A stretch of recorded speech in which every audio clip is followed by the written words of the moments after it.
जर इथून पुढे यांनी लोकाला आता त्रास दिला तर परभणी जिल्हा आणि पलीकडून धाराशिव एकदा यांना बघायचंच.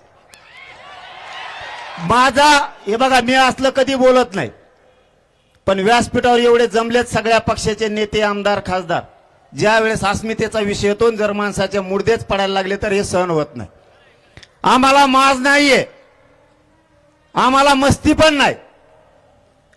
जर तुम्ही आमचे लेकरं उघड्यावरती पाडायला लागलात, आज काय दशा आहे कुटुंबाची, कसं जगायचं त्या पोरीनं आणि त्या पोरानं.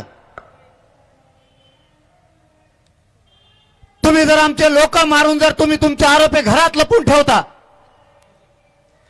यांना पुण्यात नेमका सांभाळा कोणी? सगळे आरोपी पुण्यातच नेमके कसे सापडायला लागले?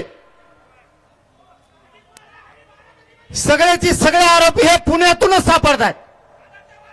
याचा अर्थ तुमच्या सरकारमधले मंत्रीचे आरोपींना सांभाळायला लागले, या खंडणीमधल्या आरोपींना आणि हत्येतील आरोपींना, या दोघांची नार्कोटेस्ट झाली पाहिजे आणि त्यांना सांभाळणाऱ्या सगळ्यांना सह आरोपी केलं पाहिजे. हे फाशी तर होणारच आहे. फाशी जर नाही झाली ना, मग आता कोणतरी म्हणले, मला वाटतं खासदार का कोण म्हणले की 4 सीट कच्चं होईल.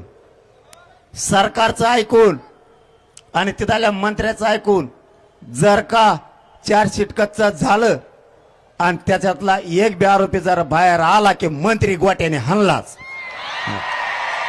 आता तुम्हाला हीच भाषा कळती. आता आमचा नाविलाज आहे.